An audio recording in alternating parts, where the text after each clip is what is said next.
Hey guys, welcome back to Electrical Car Repair Live. Our mission in the garage is to save you guys as much money as we can. That's why we make these absolutely free videos and we teach you how to fix your car for free. Let's go ahead and start on it now. In today's video guys, we will show you on a Chevy Cruze guys where the front crash sensors are located, also known as front impact sensors guys. You have two of those, okay, on Chevy Cruze. We'll explain how to remove them, how to replace them and all that stuff. But if you're not qualified and certified to work on airbag systems, I will not recommend it, because airbags guys can kill you and your passengers, so you have to be extremely careful and know what you're doing. Now, we were doing that just as entertaining video, not a how-to video. Quick introduction guys, we'll have more than 200 videos on this Chevy Cruze and every car we get at the shop, because our mission is to save you guys as much money as we can. So please subscribe to the channel and like the video. Now, the first step guys will be to actually disconnect your car battery at least 1 hour before you remove or replace or disconnect airbag sensors, or if you work on airbag system or anything like that. Our car battery has been disconnected. If you don't know how to do that, there is a correct way to do it. Check it out, it's on the channel guys, which terminal you have to disconnect first and all that stuff. It's very important how you do it. Disconnect the car battery and let it sit for at least 1 hour. That's what we do.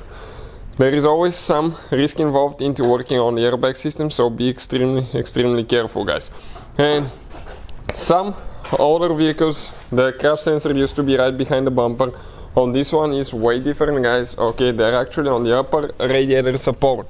Okay, facing this way now, front left impact crash airbag sensor is right here, front right side is right there.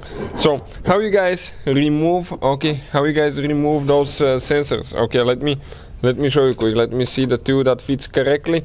Okay, it's actually reverse torque socket. Okay, this is what the let me just focus here quick. This is what the socket looks like.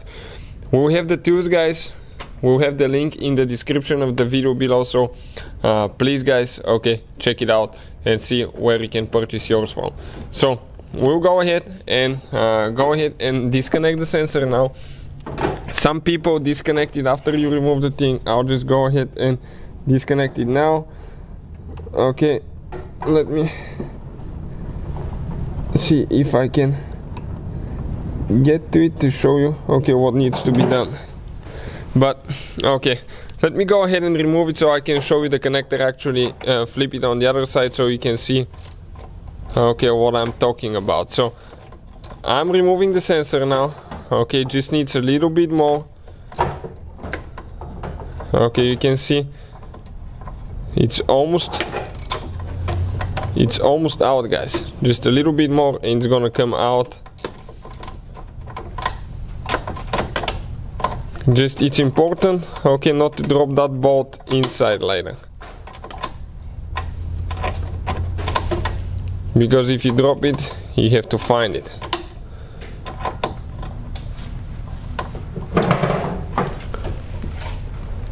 So I was just wrong guys. What is interesting about that, you just have to take it loose just a little bit until the sensor starts moving. You don't have to take it off because you will drop your screw. Once you get it loose, you slide it to the outside. There is a hole that the screw will come out of. Okay, like that. Let me show you what I'm talking about. Okay, you can see how it has the hole. Okay, I'm trying to focus here. Okay, perfect. You can see the screw goes in here and then you slide it to the right and just get it tight. All we need to do is just loosen it just a little bit to remove the sensor. Now, okay, let me show you how we'll disconnect it. That's why I wanted to flip it to show you guys. So practically I can get that thing, I can actually get that thing tight, and later I'll just slide it over and just get it tight. Right here, that red thing, slide it back. Okay, and it may be stuck, so I'll go grab a screwdriver quick guys. Okay, let me grab one screwdriver. Small flathead usually will work. That's why sometimes I do it after I disconnect them. So once we do that, we get the screwdriver. You can slide that red safety clip back.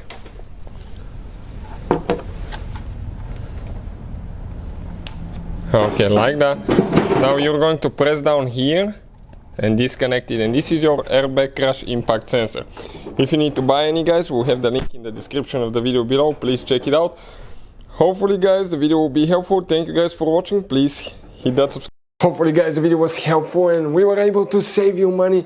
We guys have more than 19,000 free repair videos on our YouTube channels. Check them out. We have videos that can save you thousands of dollars in future repairs. Thank you for watching and see you guys next time.